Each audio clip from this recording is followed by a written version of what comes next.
Hello students, आज बहुत ख़ास मुद्दे पर बात करेंगे जो कि बहुत लोगों को केमिस्ट्री नहीं आती है या केमिस्ट्री से बहुत ज़्यादा डर लगता है। तो आज की ही वीडियो में हम पूरा यह समझ लेंगे जिससे हमारा केमिस्ट्री का डर ख़त्म हो जाएगा और केमिस्ट्री हमें बहुत ही आसानी से समझ में आने लगेगी। तो सबसे पहले हमारा मेन टॉपिक होगा कि हमें परमाणु पता होना चाहिए, यानी तत्व जैसे कि हाइड्रोजन, हीलियम, लिथियम, बेरिलियम। हमें 20 तक के तत्वों का नाम याद होना चाहिए जिससे हम आगे का कार्य कर सकते हैं।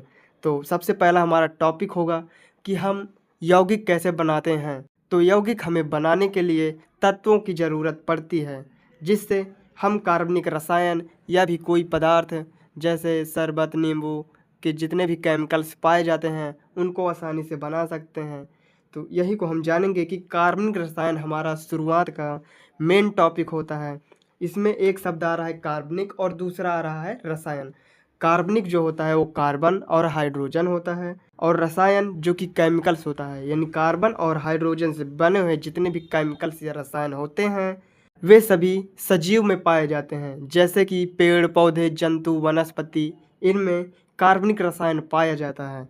तो कार्बनिक रसायन को हम पढ़ लेते हैं। जिसमें हाइड्रोजन व कार्बन पाया जाता है उसे कार्बनिक रसायन कहते हैं। और इसमें हाइड्रोजन और कार्बन दो तत्व दिख रहे हैं। जब ये दोनों मिल जाते हैं, यानी ये दोनों जहाँ भी पाए जाएंगे उसे हम हाइड्रोकार्बन कहेंगे।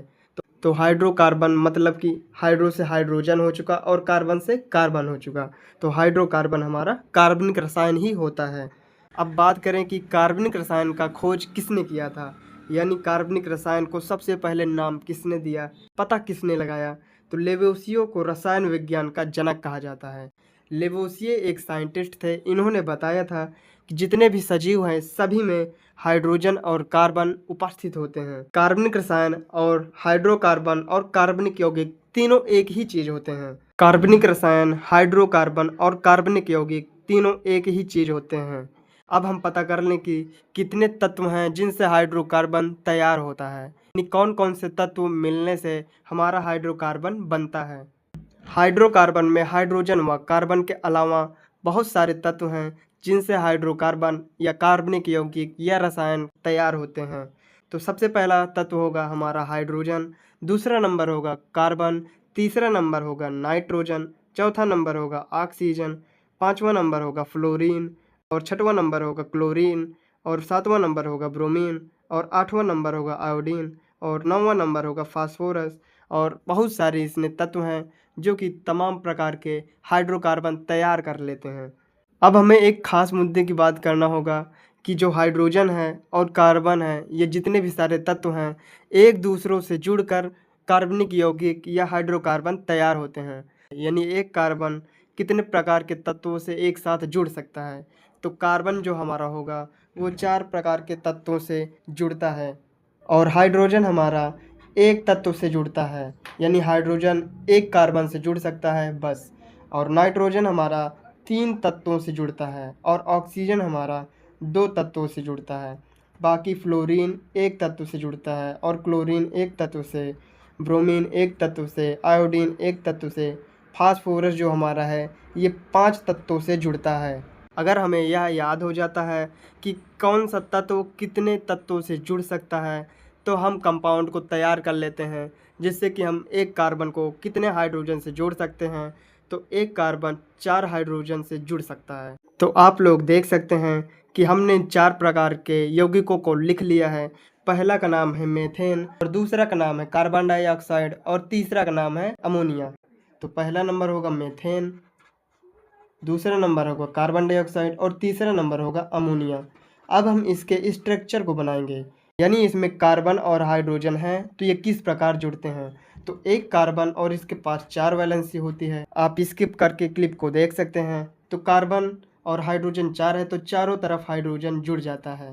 तो यही हमारा केमिकल्स फार्मूला होता है, यानी हमारा रासायनिक सूत्र होता है, जो कि आप जानते हैं कि CO2 गैस पेड़ पौधों के लिए भोजन का कार्य करती है। तो CO2 में कार्बन के पास 4 वैलेंसी होती है, तो 2 वैलेंसी एक ऑक्सीजन से जुड़ती है और 2 वैलेंसी एक ऑक्सीजन से जुड़ती है। तो आप लोग देख सकते हैं कि कार्बन के साथ ऑक्सीजन डबल बॉन्डेड से जुड़ा है। यदि हम इसके वैलेंसी को देखते हैं तो ऑक्सीजन के पास 2 है तो 1 और 2 और इस वाले ऑक्सीजन के पास 2 है, 1 और 2। और कार्बन के पास देखें तो 1 2 3 4, कार्बन के पास 4 वैलेंसी है। इसी तरह अमोनिया की देखते हैं। अमोनिया में 3 वैलेंसी होती है। पहला एक हाइड्रोजन से जुड़ेगा और दूसरा एक हाइड्रोजन से और तीसरा एक हाइड्रोजन से। एक बार फिर से देख लेते हैं। कार्बन की वैलेंसी 4 होती है और हाइड्रोजन की वैलेंसी 1 होती है। इसमें कार्बन की वैलेंसी 4 होती है और ऑक्सीजन की वैलेंसी 2 होती है। नाइट्रोजन की वैलेंसी 3 होती है और हाइड्रोजन की वैलेंसी 1 होती है। यह हमें 6-7 तत्वों का याद रखना ज़रूरी है। आप यह याद कर लेंगे तो काम हो जाएगा। हम जान लेते हैं कि कार्बनिक यौगिक कैसे बनते हैं।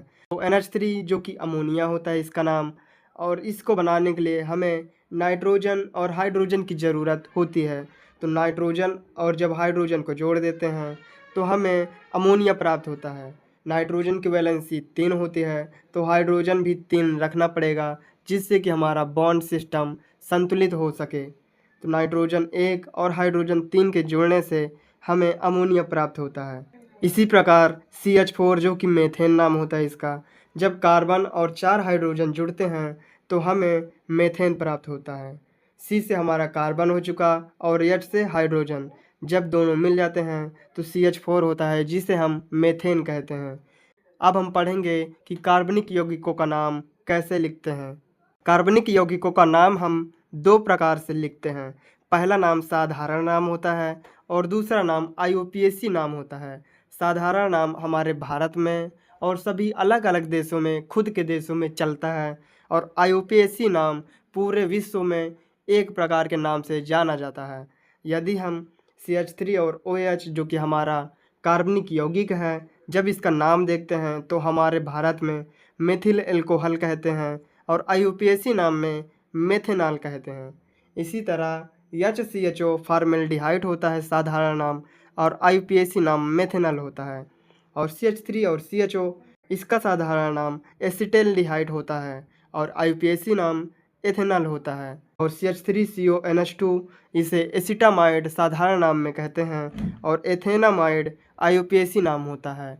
IUPAC नाम हमारा पूरे धरती में जितने भी जगह होगा सब एक नाम से जाना जाएगा, और साधारण नाम हर जगह अलग अलग देशों में बदल जाता है। IUPAC नाम एक ही रहता है, इसमें कोई परिवर्तन नहीं होता। हम IUPAC नाम को पढ़ेंगे क्योंकि साधारण नाम सिर्फ भारत में चलता है और IUPAC नाम पूरे धरती में चलता है, जो कि हमारी साइंस थ्योरी पूरे विश्व में एक समान रहती है। तो हम अगर साइंस पढ़ रहे हैं तो हमें IUPAC नाम को पढ़ना बहुत ही ज़रूरी है। अगर हम IUPAC का फुल फॉर्म देखें तो इसका फुल फॉर्म निकल कर आता है international union of pure applied chemistry.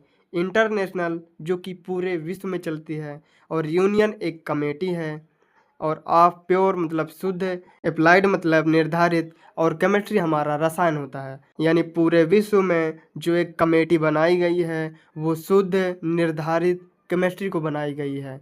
यही से हम IUPAC नाम को पढ़ते हैं, और IUPAC नाम कार्बन की संख्याओं के आधार पर लिखते हैं।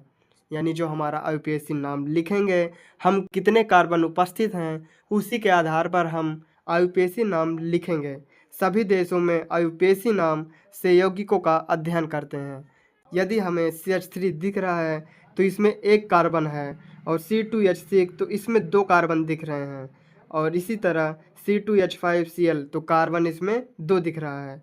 इसमें 1 कार्बन दिख रहा है, इसमें 2 कार्बन दिख रहा है, और इसमें भी 2 कार्बन दिख रहा है। अब हम पढ़ेंगे कि कार्बन की संख्या के आधार पर नाम कैसे लिख लेते हैं।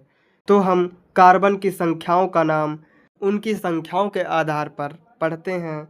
तो अगर 1 कार्बन होगा तो उसे हम मेथ कहते हैं, अगर 2 कार्बन होगा तो उसे हम एथ कहते हैं, और 3 कार्बन होगा तो प्रोप कहते हैं, 4 कार्बन होगा तो ब्यूट कहते हैं, 5 कार्बन होगा तो पेंट कहते हैं, 6 कार्बन होगा तो हेक्स कहते हैं, 7 कार्बन होगा तो हेप्ट कहते हैं, 8 कार्बन होगा तो ऑक्ट कहते हैं, 9 कार्बन होगा तो नॉन कहते हैं, 10 कार्बन होगा तो डेक कहते हैं। आप लोग इसको याद कर लीजिए बहुत अच्छे से, जैसा कि मैं पढ़ के बता रहा हूँ कि meth, eth, prop, but, pent, hex, hept, oct, non और डेक। डेक जो हमारा होगा वो 10 कार्बन का होता है। यदि हम इतना याद कर लेते हैं तो हमारा केमिस्ट्री का पूरा सब्जेक्ट याद हो जाएगा अच्छे से। तो आशा करते हैं आप लोग समझ गए होंगे। अब मिलेंगे अगले वीडियोस में। जय हिंद, थैंक यू।